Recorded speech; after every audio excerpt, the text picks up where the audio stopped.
बेटा प्रणाम कर लो माता जी से। प्रणाम महाराज। आयुष्मान भव। राजन, तेरा बेटा तो बहुत सुंदर है। इसका गरम गरम खून और नरम नरम मांस खाकर मेरा सिर तृप्त हो जाएगा। राजन, मेरा सिर भूखा है, आरा लेकर आओ और जल्दी करो। ठीक है महाराज, मैं आरा लेके आता हूँ।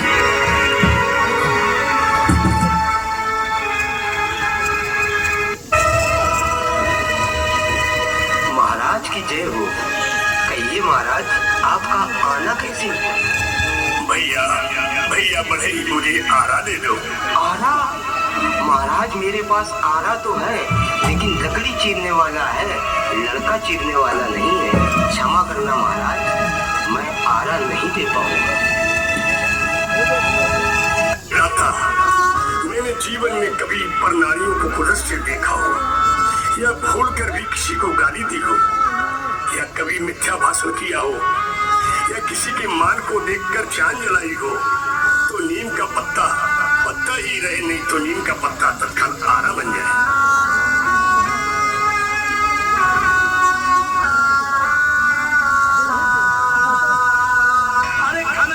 वाह वाह, मेरा धर्माचरण भगवान ने स्वीकार किया, मुझे आरा दे दिया। मेरा धर्म बनता है कि मुझे धर्म साधना में बहुत सावधानी रखनी है। अब मैं शीघ्र चलता हूँ और अपने वचनों का पालन करता हूँ।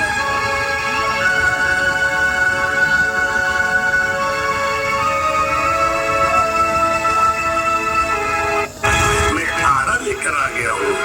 राजन, आरा लेकर तो आ गए हो, अच्छी बात है, लेकिन मेरी एक बात कान खोलकर सुन लो। अपनी रानी को समझा दो, यदि बेटे को चीरते समय रो गई तो मेरा सिर नहीं खाएगा और हम भी यहाँ से चले जाएंगे।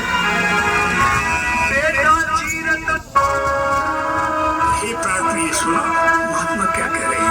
भगवान का ध्यान करते हुए आरा चलाना है, अन्यथा हमारा धर्म हुआ बेटा दोनों चले जाएंगे। महाराज, मैं बेटा को छाती से लगाकर पहले अच्छी तरह से रो। जब आंखों में आंसू नहीं रहेंगे तो आंसू आएंगे कहाँ से?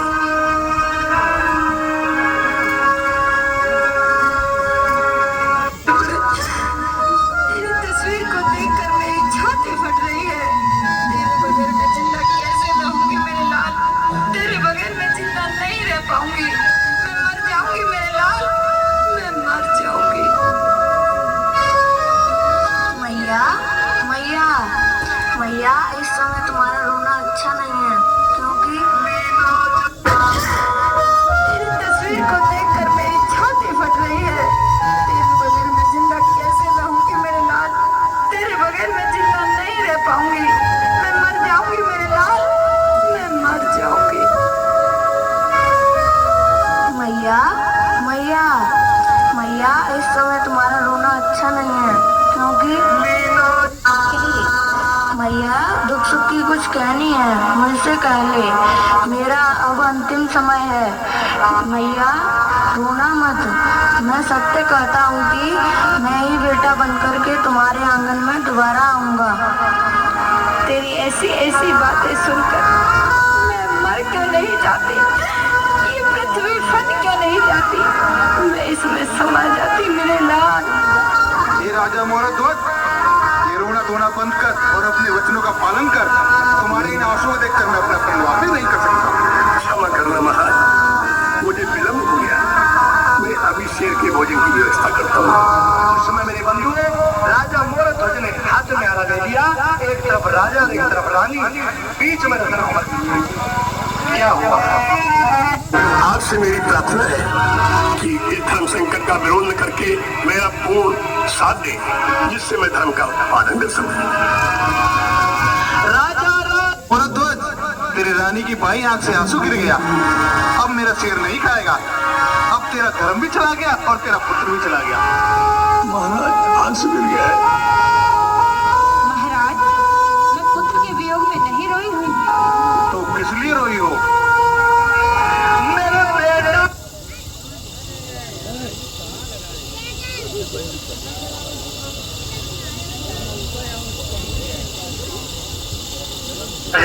को भगवान ने दर्शन दिया। मेरे बंधु और राजा मोर ध्वज से कहा कि राजा मुझसे वरदान मांगने में बहुत ही प्रश्न उठे। राजा कहने लगा महाराज बस ये वरदान दे दो, दरवाजे पर कोई आए अतिथि तो वो भूखा न जाए। लोगों ये प्रसंग कब कहे जानते हैं? ये प्रसंग है कलयुग शुरू होने जा रहा था, द्वापर अंत था, जब भगवान मुरली मनोहर राजा मोर ध्वज का शब्द जाते हैं। ये उस समय की बात है। और यही नहीं मेरे बंधुओं, तो राजा मोर ध्वज ने कहा भगवान कलयुग के अंदर ऐसा कोई भक्त हो तो उसकी परीक्षा मत लेना महाराज, कोई आपको इस तरह की परीक्षा नहीं देगा। राजा मोर ध्वज की तरफ भगवान मुस्कुराने लगे। भगवान कहने के सब राजा और कुछ मांगे और राजन अगर नहीं मांगे तो मैं अपनी तरफ दे देता हूँ।